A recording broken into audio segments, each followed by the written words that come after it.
오늘은 저희가 사도행전 6장 1절에서 15절에 있는 말씀을 가지고 갈등의 물결, 부흥의 파도가 되다라는 제목으로 주의 말씀 같이 살펴보기를 원합니다. 제주도에서 목회를 하시는 목사님에게 들은 이야기입니다. 제주도는 우리가 아는 것처럼 그렇게 아름다운 이 섬, 그리고 또 관광지, 휴양지만이 아니라 역사적으로 보면 우리 민족 가운데 씻을 수 없는 여러 가지 아픔과 상처가 있는 또 섬이기도 하고 또 그 땅에 많은 거주민들이 있죠. 거기에 원주민들은 사시는 분들은 사실 60만 명밖에 안 되고 나머지는 다 하여튼 뭐 엄청나게 많은 인원이 이렇게 입도하고 또 출도하고 그런 이제 여행지죠. 그런데 그 서울 출신의 목사님이 이제 제주도에 있는 교회 청빙을 받아서 갔는데 큰 문화 충격을 빠졌다고 합니다.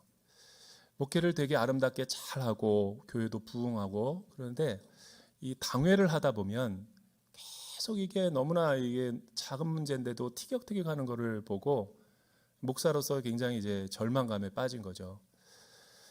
왜냐하면 이 당의 구성원들을 보면 비즈니스를 하는 사업가들은 또 사업가들의 기질이 있고 또 이 교수님들은 또 이 학자적인 학문적인 자세가 있기 때문에 또 거기 원주민들과 또 외지에서 온 사람들 여러 가지 이렇게 막 섞여가지고 이 교회를 섬기는데 너무 힘들고 어려운 거예요. 한 번은 어떤 교회의 중요한 문제를 결정하기 위해서 이 회의를 결론을 내려야 되는데 두세 시간이 가도 결론이 안 나고 싸우기만 하니까 이 서울 출신의 목사님이 나름 의분이 생겨서 그래도 목사고 당회장이니까 서로 중지하려고 이렇게 제안을 했다고 그래요. 이러면 안 됩니다. 정말 그리스도의 몸은 하나가 돼야 되고 서로가 조금 이해를 하고 배려를 해야 되지 않습니까? 내가 여기 온 지가 벌써 7년이 넘었는데 한 번도 제대로 해가지고 이렇게 넘어간 적이 없지 않습니까? 했는데 양쪽에서 공격을 받았다 그래요. 육지 것이 뭘 아냐고. 그러니까 배타성과 자기중심적인 생각이 굉장히 그 오랫동안 형성되어 온 독특한 문화가 있는 거죠. 내가 이 이야기를 최근에 제주도에서 오신 목사님에게 또 들었어요. 이게 진짜구나. 그리고 200년 동안 조선시대에 얼마나 큰 아픔이 있었냐면 이렇게 되기까지 그들의 문화를 이해를 하고 존중을 해줘야 된다는 거예요. 200년 동안 조선시대에 육지로 못 나가게 폐쇄를 시켜버렸다는 거예요. 여러분 코로나 3년 동안 우리가 집 밖에 못 나가게 해도 굉장히 답답한데 그리고 또 근현대사에서 너무나 아픈 4.3 사건이나 이런 것들이 피해의식이 굉장히 많기 때문에 그 문화의 독특한 배경을 이해하지 못하고는 목회에 승리할 수 없다. 뿐만이 아니죠. 호남은 영남을, 영남은 호남을 굉장히 심각합니다. 우리나라에. 그러나 이런 문화적인 쇼크와 문화적인 차이는 비단 오늘날 우리 현실에서만 있는 게 아니라 초대교회, 교회 원형이라고 하고 있는 이 사도행전의 초대교회에도 그대로 나타나고 있는 것을 보게 돼요. 어떤 내용의 말씀이 있는지 우리 한번 1절에서부터 4절 말씀 같이 한번 읽어볼까요? 1절에서부터 4절 말씀 시작. 이 무렵 제자들의 수는 점점 늘어났습니다. 그때 그들 가운데 그리스파 유대 사람들이 히브리파 유대 사람들에 대한 불평이 생겼습니다. 매일 음식을 분배하는 일에서 그리스파 유대 사람 과부들이 빠졌기 때문입니다. 그리하여 12사도들은 제자들을 모두 불러놓고 말했습니다. 우리가 음식을 분배하는 일로 인해 하나님의 말씀 가르치는 사역을 소홀히 여기는 것은 옳지 않습니다. 형제들이여, 여러분 가운데 성령과 지혜가 충만하다고 알려진 사람 7명을 뽑으십시오.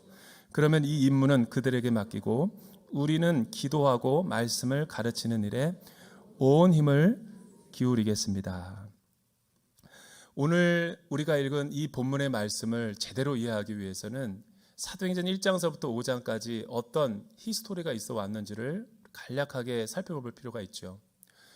여러분, 이 세상에 한 번도 그 실체가 드러나지 않았던 이 초대교회의 원형의 모습이 오순절날 성령이 부어짐으로 인해서 이 지상에 최초로 교회 간판이 세워진 거죠.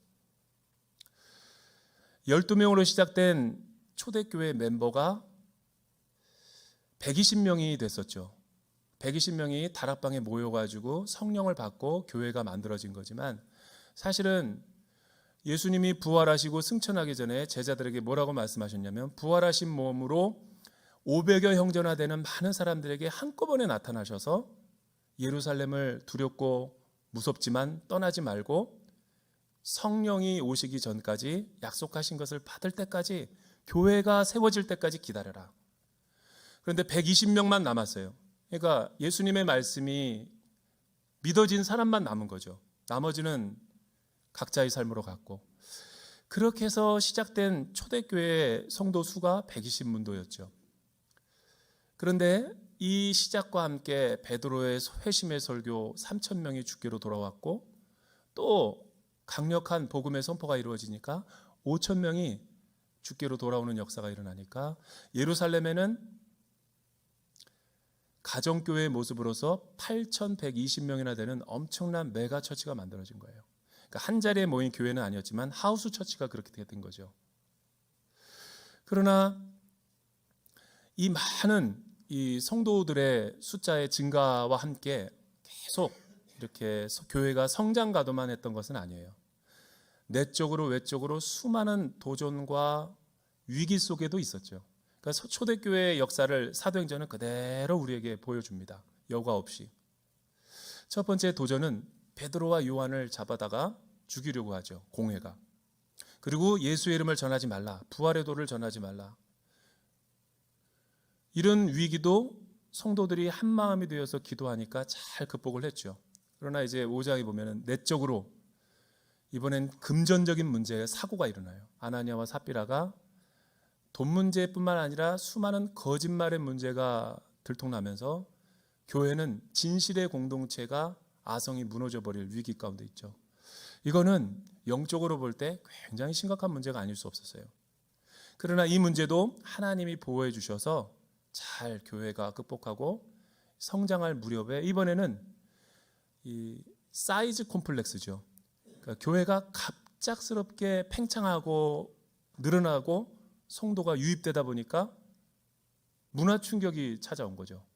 뿐만 아니라 여기에 유입된 초대교회 성도들 가운데는 동일 문화가 아니라 서로 다른 지역에 다른 생각을 가진 사람들이 한꺼번에 몰리다 보니까 12, 120명, 3,000명, 5,000명 계속 늘어나니까 사이즈가 감당이 안 되는 거죠. 그리고 문화적인 차이는 뭐냐면, 본토 히브리파 유대인, 아람어를 쓰는 유대인도 있었지만 한 번도 이 고향을 떠나지 않은 토박이 원주민 유대인들이 있는가 하면, 그 당시 로마 제국에 또 많은 전쟁과 또 이민과 또 인생의 문제를 해결하기 위해서 해외로 나갔던 유대인들 다 한꺼번에 우리가 그들을 지칭할 때 헬라파 유대인이다, 디아스포라 유대인, 흩어진 유대인들이다. 이들은 각자 자기가 지금 거주하고 있는 곳에 말을 하는 사람들이에요. 그리고 헬라 말은 오늘날 영어처럼 세계 보편적인 통용어이기 때문에 두세 개는 다 하고 있었어요. 그러니까 북아프리카에 살던 사람들은 아프리카 언어와 헬라어를 다 하고 있었죠. 또 소아시아에 사는 사람들은 튀르키예 언어를 하면서 헬라어도 할 수 있었죠. 이런 거를 다 이런 사람들이 헬라파 유대인인데, 유대인들은 보통 유월절과 오순절, 장막절, 절기 때마다 예루살렘으로 다 몰려오죠.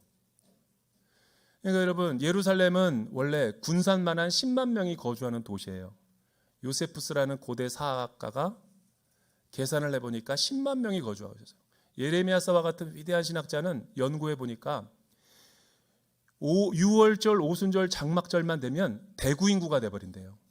300만이. 그러니까 10만 명이나 되는 거주할 수밖에 없는 인구가, 도시가 300만 명이 되니까 얼마나 많은 문제들이 일어나겠어요. 숙박 문제 일어나죠. 먹고 사는 문제 일어나죠. 게다가 오순절날 부흥이 일어나서 초대교회가 부흥하니까 이거는 은혜 받으니까 사람들이 안 가려고 그러는 거예요. 그래서 계속 머물다 보니까 주의 말씀을 더 배우고 싶어서 이 민생 문제가 발생할 수밖에 없죠. 지금 초대교회 문제가 그 문제를 이야기하고 있는 거예요. 여러분, 초대교회는 이거를 볼 수가 없어서 교회가 팔을 걷어붙여서 이들의 민생 문제를 해결해 주기 위해서 앞장섰어요. 무료 급식을 하고 숙식도 성도들에게 다 잠자리를 제공하라고 그러고 이런 최선을 다했지만 본의 아니게 히브리파 유대 사람들이 주도권을 갖고 배식을 하고 있었는데 문화적이고 인종적인 차별을 하는 것이 그 앞에 점점점 드러나기 시작했던 거예요. 뭐 남의 얘기가 아니죠. 대전 온누리교회도 공동체마다 다락방별로 지금 배식을 하고 있는데 왜 나는 반찬을 이거밖에 안 주냐? 왜 꼭 내가 먹을 때마다 밥이 떨어졌다고 하느냐? 5,000원을 물어내라. 이런 얘기는 안 들려요.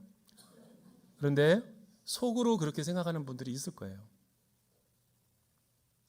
그러니까 이 얼마나 작다 그러면 작지만 크다 그러면 큰 문제겠어요.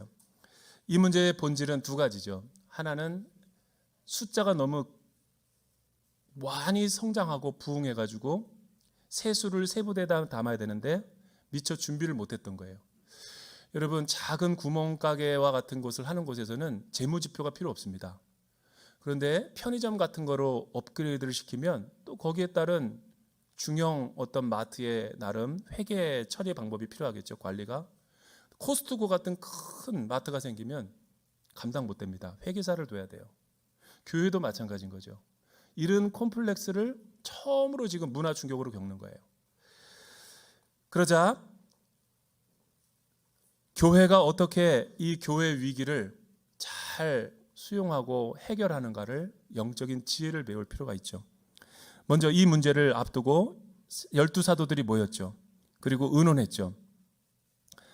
그리고 나름 깨달은 것이 있었어요. 이 문제는 우리가 기도하지 않고 말씀을 제대로 연구하지 않아서 성도들이 은혜 못 받아가지고 일어난 불평이다. 나름 영적인 시각으로 접근을 했죠.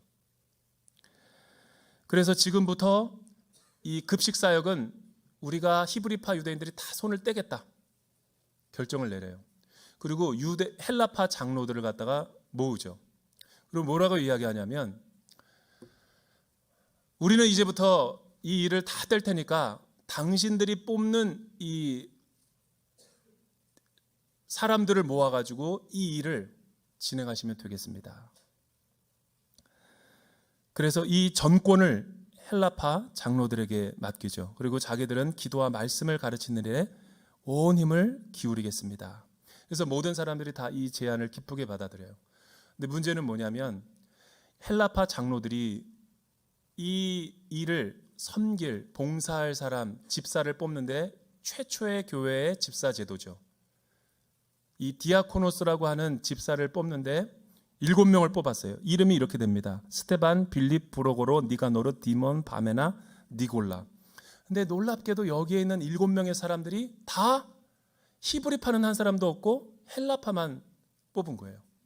이 명단을 자기들이 뽑아서 되게 혁신을 이루었다 생각하고 자긍심을 가진 거죠.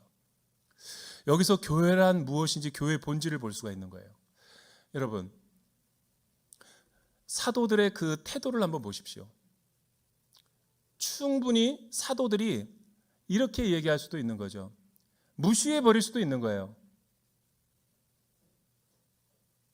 그런데 그들의 작은 문제와 작은 불만과 교회에서 일어나고 있는 어떤 불만족들을 소수자들의 의견들을 무시하지 않고 경청했다라는 게 세상과 다른 거예요.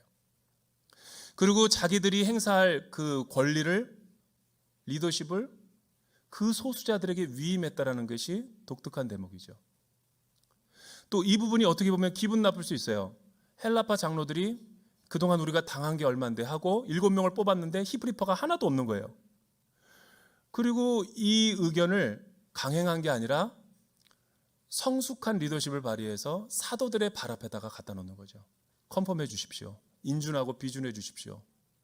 그래서 교회의 갈등이 지혜롭게 잘 해결됐다라는 것이 초대교회의 아름다운 스토리죠. 이 일로 인해서 교회는 하나님의 말씀이 능력을 얻어서 흥왕하게 편만하게 하나님 나라가 증거됐다.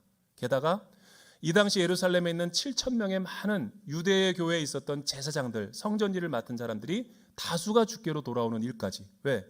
이 교회 공동체 보니까 너무 세상에 없는 영적인 매력이 있는 거예요.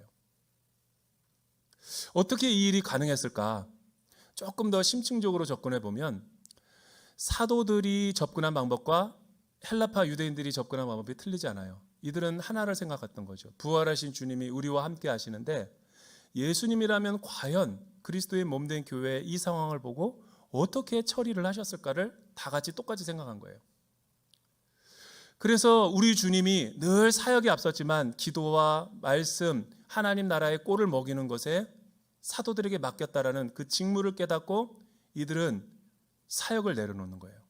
그리고 사역은 과감하게 평신도들의 목으로 돌려주고, 또 평신도들은 그것을 위임을 받았지만 그거를 가지고 영적 리더십에 도전하거나 자기들이 패를 모아가지고 어떤 무슨 일을 한다는 게 아니라 더 겸손히 그 일에 합당한 사람을 뽑아가지고 일을 잘 처리하시면서도 마지막 영적인 권위는 사도들의 권위를 인정해 주는 거죠. 그러니까 예수님이라면 어떻게 하셨을까를 묵상한 거예요. 왜? 집사라는 뜻이 어디서 유래가 됐냐면 마태복음 20장 28절에 나와 있죠. 우리 자막을 통해서 한번 같이 읽어보죠. 예수님이 하신 말씀 같이 읽어볼까요? 자막을 통해서.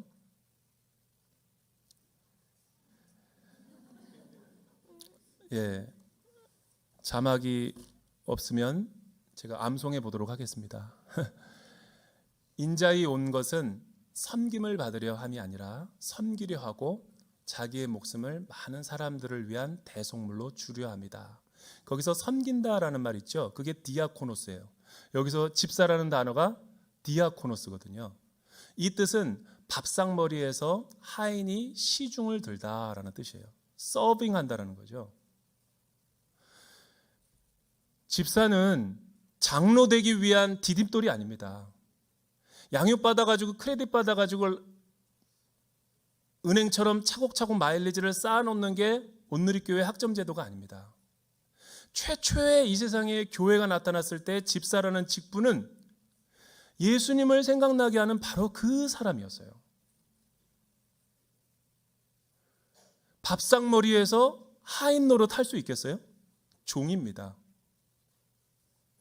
그러니까 그 본연의 섬기는 직분의 부르심의 모습을 제대로 이해하니까 교회가 어려움이 없이 잘 제자리의 모습을 찾아가고 있는 거죠.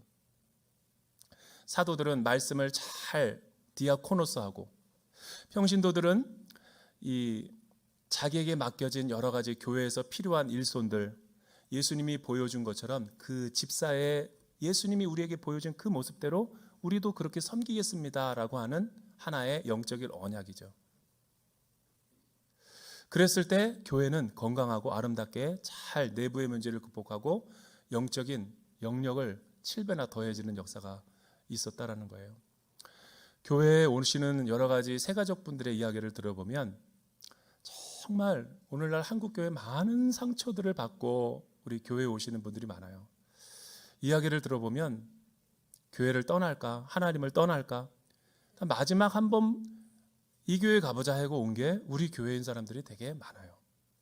1대1을 하면서 은혜를 받아가지고 교회에 정착하고, 또 이제는 나는 절대로 하나님 안 믿을 거야 라고 하면서 너무 외롭고 힘들어서 또 교회에 찾아와서 은혜를 받고 위로를 받아가지고 그런 마음으로 교회를 왔는데 설교가 안 들린다.